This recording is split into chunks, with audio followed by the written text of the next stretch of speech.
Hola, ¿qué tal? Bienvenidos una vez más a Nuevos Pasos. Yo soy Carmen Muñoz y el día de hoy los invito a que se queden aquí con nosotros porque vamos a hablar todo acerca de la psicomotricidad.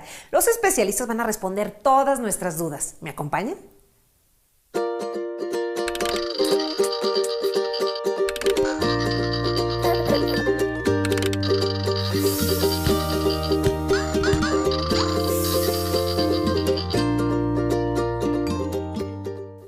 Hoy en Nuevos Pasos vamos a hablar de un tema importantísimo que es la psicomotricidad y cómo, como padres de familia, podemos ayudar a nuestros pequeños a que se desarrollen de una manera adecuada, por así decirlo de alguna manera, y cómo detectar cuando están fuera de rango, cuando no están desarrollándose motrizmente, esto del desarrollo motriz grueso y fino. ¿De qué se trata esto? Pues quédense con nosotros porque nuestros especialistas nos van a hablar y por supuesto nos van a instruir de cómo hacerle, porque no es una tarea fácil. Y me da mucho gusto que esté con nosotros Augusta Franco, quien es especialista en neurodesarrollo. ¿Cómo te va, Augusta? Muy bien, Carmen, muchas gracias. Muy contenta de estar aquí contigo. Muchas gracias.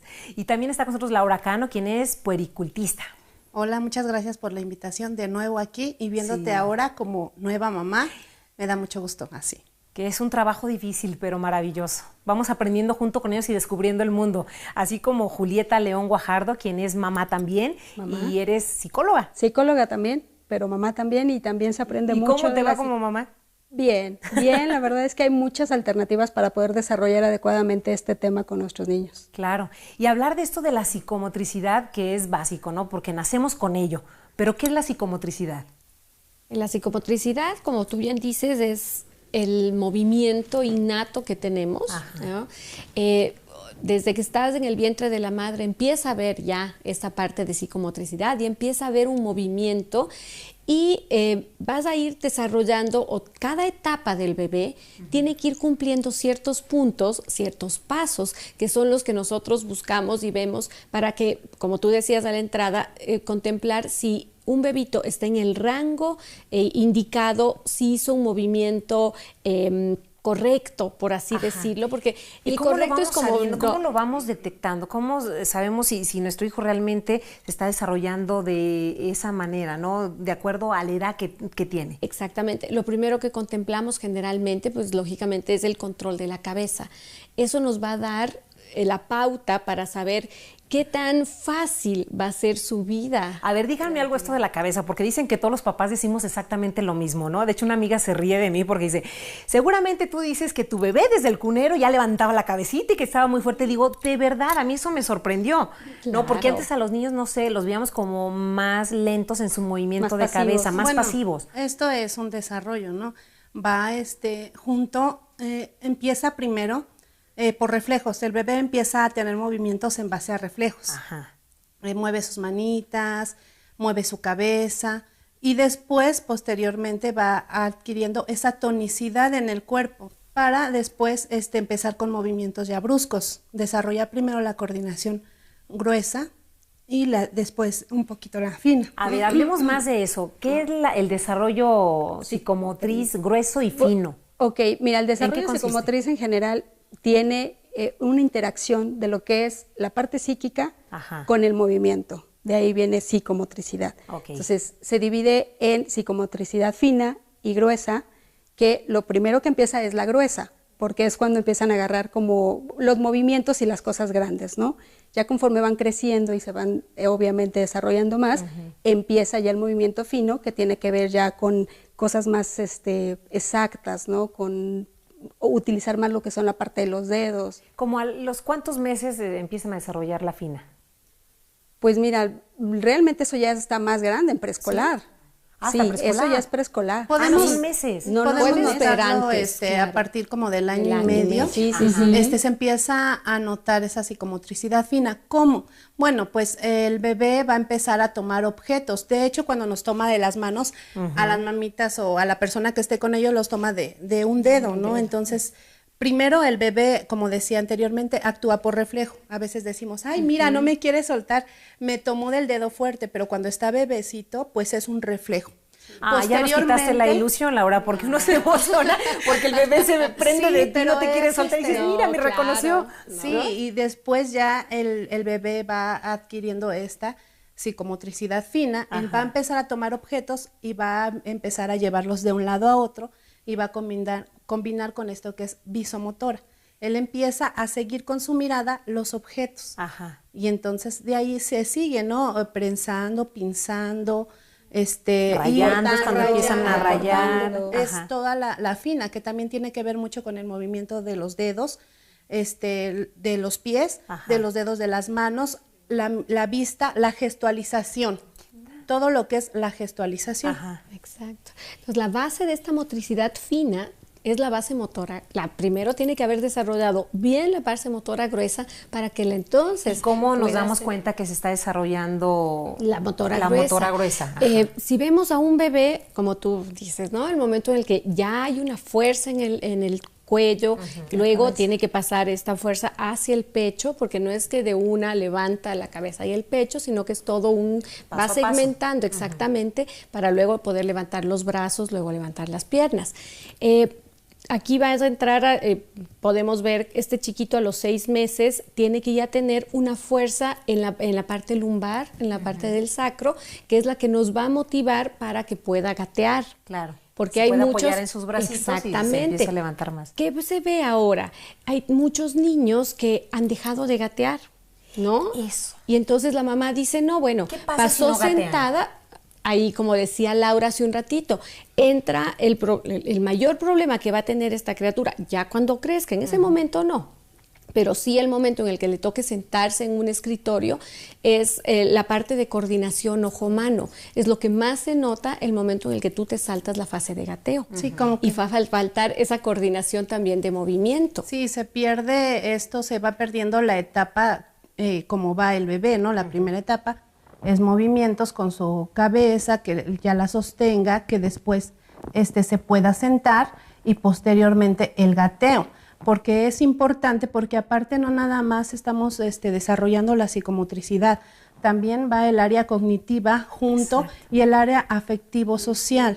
Empieza a tener contacto con su mundo exterior, con lo que lo rodea, con todo su medio. Sí. Entonces es importante que no se salte ninguna etapa. Y que aparte, pues eso le va a ayudar para su sano desarrollo, un desarrollo integral. Y recordemos que la motricidad va cefalocaudal. ¿Y tus hijos gatearon? Fíjate que mis hijos sí, una de mis sobrinas no. Y fíjate que lo que le pasaba mucho era que se caía muy constantemente. ¿Nos dices qué más les puede pasar si no gatean? Sí, después claro de la sí. pequeña pausa que vamos a hacer, vamos a regresar con más aquí en Nuevos Pasos, así que no se vayan hablando de psicomotricidad.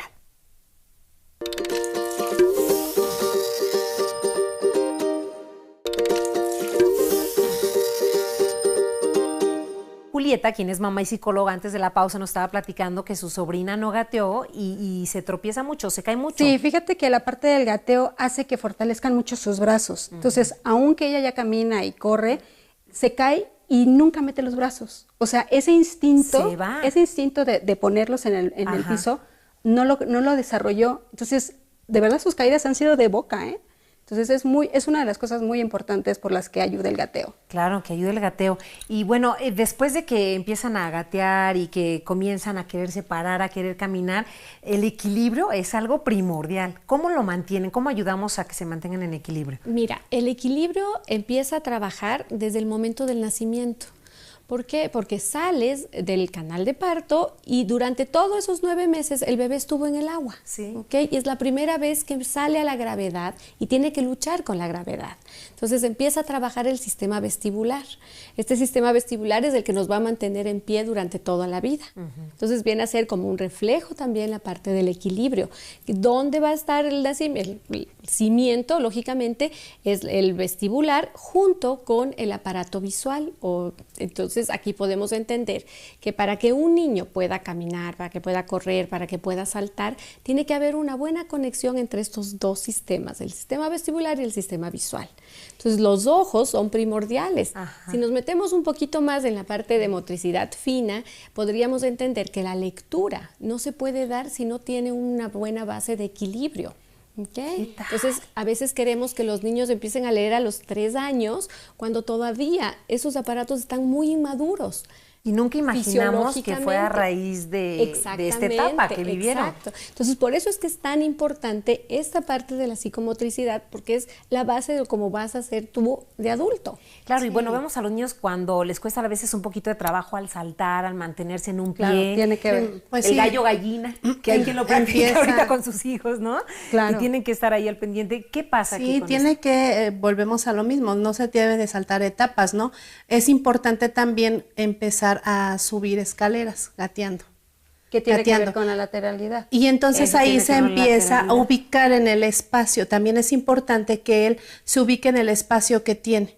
Sí, entonces empezar a reconocer derecha, izquierda, al frente, atrás, y ponerle muchos ejercicios también de subir y bajar escaleras, y ir a un objeto hacia un lado, la pelota maravillosa, encestar, tiene que, ya cuando tiene entre 4 años, pues empezar a trabajar todo esto, ¿no? Que enceste, que la pelota la juegue, la bote, y él al mismo tiempo va a brincar en un pie, en 2 pies, las manos arriba, y así pues va a lograr todo esto. ¿Cómo podemos detectar los padres que nuestros hijos no se están desarrollando como debe ser? Que a lo mejor tienen 2 años y dices, ay, es que mi hija todavía no habla, todavía no camina bien, o sea, le cuesta todavía un poquito de trabajo el caminar. O sea, ¿cómo lo detectamos? ¿Y qué hacemos? Porque a lo mejor lo detectamos y decimos, a lo mejor es normal, pues mi hijo es diferente al primo. O a veces dices, el papá también habló tarde, o me cuenta mi suegra que mi marido era así. Sí. Pues parte de eso hay herencias, aparte de eso imitamos, ¿no? Y entonces eso también es. Pero sí es muy importante entender que el habla debe estar presente desde los 9 meses, 6 meses, en los que ya empieza como a todo este balbuceo que tiene un bebito, y la articulación de las palabras va a ir muy de la mano de qué tanto desarrollaste la psicomotricidad gruesa. ¿Por qué? Porque el habla no se desarrolla por sí sola en un lado del cerebro, sino que tiene una conexión muy directa con el área del cerebelo. El cerebelo es el que está implicado en todo lo que es el movimiento. Entonces, los patrones de movimiento, la buena integración de los reflejos primarios nos va a dar también esta parte del lenguaje. Entonces, por eso es que el terapista del lenguaje tiene que en algún momento regresar a trabajar el gateo, regresar al gallo gallina, regresar a la postura de la columna y de la cabeza. Por decir, aquí tenemos esta pelota. Exacto. Y un muñeco que nos va a ayudar como bebé. Exactamente. A ver, ¿qué podemos hacer? Este es un muy buen ejercicio independientemente de la edad que tenga tu hijo. Ajá. ¿Ok? Porque muchas veces, aunque tengan 12 años, no se han dado cuenta que tienen 2 brazos y 2 piernas, o que tienen un adelante y un atrás. ¿Ok? Por eso es que puedes ver que están como lanzados en la silla. Y que ¿no? son torpes al caminar. Exactamente, porque no se han dado cuenta, o golpean al compañero de al lado y tú dices, no, es que grosero. Verdaderamente no es grosería. Exactamente, no me he dado cuenta hasta dónde llegan mis brazos o mis piernas. Entonces, este es un muy buen ejercicio que lo pueden practicar, vuelvo y digo, sin necesidad de que sean Hay bebés. pelotitas también muy económicas que venden en el súper que se pueden utilizar, ¿no? Las pelotas de pilates. Incluso Exacto.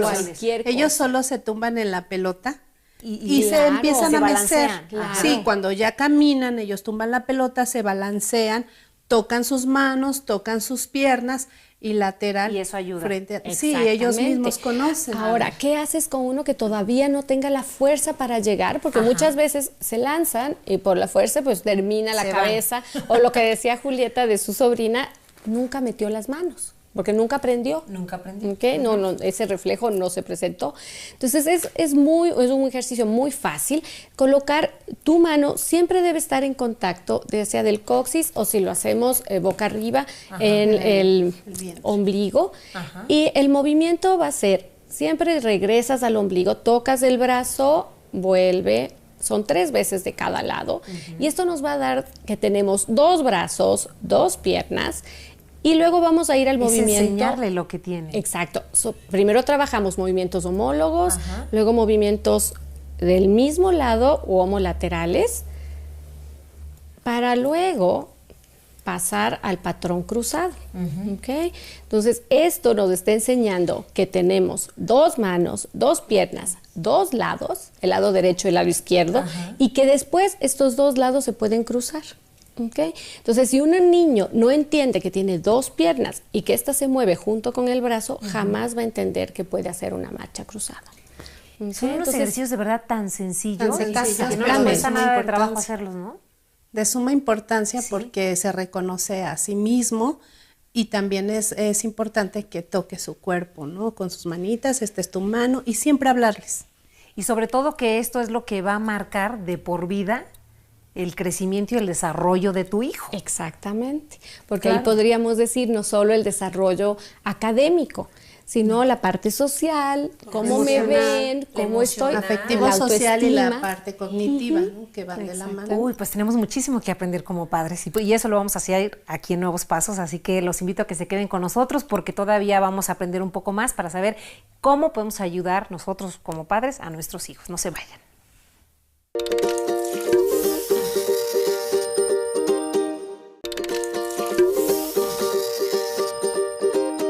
Hemos estado hablando aquí en Nuevos Pasos de qué es la psicomotricidad, qué hacer cuando el bebé no gatea, cuáles son las consecuencias que puede tener. Y ahora me gustaría que nos ayudaran un poquito más a los papás a saber qué podemos hacer para ayudarlos a desarrollarse de una manera pues más adecuada, de acuerdo a lo que ya platicábamos, de acuerdo a su edad, ¿no? Por decir, ¿qué podemos hacer los papás? Dejar que se embarren, que se ensucien. Dejar que se embarren, que se ensucien. En mi área yo te diría que lo que más promuevas es el movimiento, es decir, que salten 2 piernas, que 2 pies, en una. Se van a caer, pues, eso es inevitable. Inevitable, pero tienen que aprender a levantarse. Dan miedos, pero es importante que los dejemos actuar.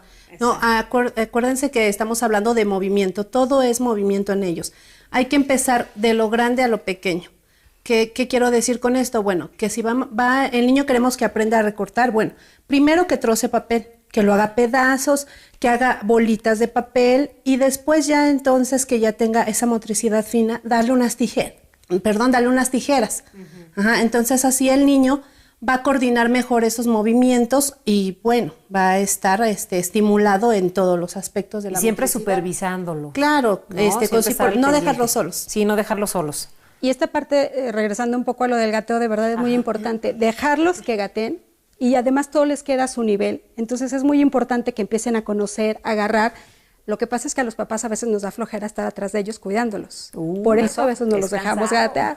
Porque se ensucian, ¿no? Porque hay que estar pendiente de que no vaya a meter las manos donde no debe. Entonces, y es cansado, pero de verdad les ayuda mucho el gateo. Yo creo que podemos tener un pequeño espacio en casa. Claro, destinado para ellos, ¿no? Ponerles un tapete donde puedan mancharse, puedan ensuciar. De hecho, su sillita la podemos poner encima de este tapete para que ahí caiga la comida, y porque digo, sí es un trabajo estar limpiando a cada rato, pero es parte de este desarrollo natural. Totalmente.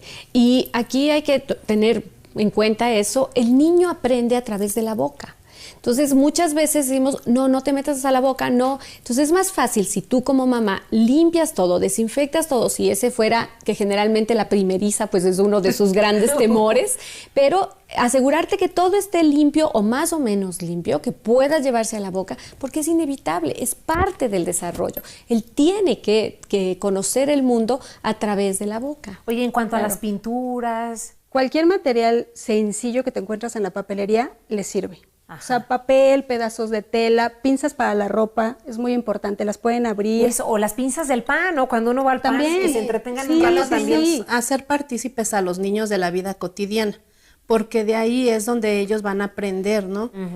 Como decíamos, dejar que gateen y posteriormente ellos van a empezar a tomarse de las cosas para pararse, ¿sí? Entonces ya después solitos se van a empezar a soltar, a caminar. Es un proceso, pero los tenemos que dejar. Igual a la hora de la comida, dejar que ellos toquen porque están sintiendo, están oliendo y están probando. Esto es su sensopercepciones. Claro. Así que es importantísimo que sientan, toquen, huelan, prueben. Y bueno, esto les ayuda bastante. Sí, de hecho hace poco tuve la oportunidad de llevar a mi niña a la playa por primera vez, cumpliendo 1 año, y me encantó cómo le gustó la arena, la sensación. Se la ponía encima del cuerpo, bueno, la probó, claro, le agradó, hasta eso no la aventó, y ya sabes, uno como mamá es así, Sí. Exacto. No, pero digo, es importante que ellos prueben y entonces ya se van a dar cuenta, bueno, que sí se pueden llevar a la boca y que no. Y que no, exacto. Pero aquí es donde entra esa parte entre lo que tú mencionabas al principio, el rango normal y lo que deja de ser normal. Eso. Entonces, cuando un pequeñito de 1 año va a la arena y la toca, puedes provocar, tienes que estar pendiente de cuál es la reacción. Sí. Porque muchas veces... ¿Le puede gustar o no? Claro. Ajá. ¿Y cómo es? Porque hay niños que el momento en el que sienten la arena pueden dar de alaridos. Sí. Y entonces las vacaciones familiares, claro, y las vacaciones familiares, olvídalo, no pueden tocar algo más que no sea la alfombra o el piso al que estuvieron acostumbrados. Por eso es importante esta parte que mientras más pequeñitos tú puedas darles todas esas opciones de cambiar el tapete, ahora pisa otra superficie, exactamente, para que se vayan como adecuándose o pues se vuelva ya como una rutina el que puedas cambiar de un lado al otro. No tenemos que gastar, porque de repente los papás decimos, híjole, es que sale caro estar comprando materiales y cosas, pero con lo que ya tenemos en casa, ponerles una caja de cartón con varias cosas adentro de diferentes texturas, telas que tengamos ahí, retazos de telas en casa, a lo mejor estambre, papeles. Acordémonos que a ellos les gusta mucho descubrir, meter, sacar, y volver a meter y volver a sacar, tirar. Entonces eso les ayuda mucho. Claro. Y ¿qué recomendación podemos darles a los papás? Bueno, yo definitivamente que los dejen. Que los dejen experimentar, que los suelten un poco, que estén al pendiente, pero que desde luego los dejen que llegue a tocar y agarrar lo que él quiera, siempre cuidando de que no se vaya a lastimar, ¿no? Por supuesto. Laura. Bueno, igual dejarlos conocer su mundo exterior y el mundo que los rodea dentro de casa es importantísimo. Dejarlos conocer y nosotros también conocer el mundo con ellos, que es fantástico. De verdad que uno se vuelve niño otra vez, ¿no? Sí, a sentir. Yo te diría que no hay mejor lugar que la casa. Siempre buscamos como algo fuera, pero yo siento que el mejor lugar, el mejor estímulo está dentro de casa. Exactamente, como decimos, no necesitamos gastar mucho, también llevarla a un parque, claro, algo cercano que tengamos en casa, que pueda ver flores, la naturaleza, las mascotas, los juegos, los otros niños jugando, que sí, en contacto con todo el cambiar los tonos de voz, no gritos, pero cambiar el tono de voz también ayuda. La música, todo eso es la parte de estimulación. La música es importante, aprender a expresarse. Por medio de la música él va a moverse también y ahí va a mover su cuerpo y le va a ayudar aparte en sus sentidos. Perfecto, pues les agradezco muchísimo que hayan estado con nosotros, hemos aprendido mucho y pues seguramente todos aquellos papás primerizos trataremos de ayudar a nuestros hijos para que se desarrollen de una mejor manera y también detectar, como ya lo hemos dicho, cuando está fuera del rango y qué podemos hacer. Muchísimas gracias por acompañarnos. Estoy segura que los especialistas aclararon todas las dudas y por supuesto que todos hayamos aprendido cómo estimular a nuestros pequeños de la manera más adecuada. Yo los espero en la próxima emisión de Nuevos Pasos y recuerden que no hay nada escrito para ser padres. Hasta la próxima.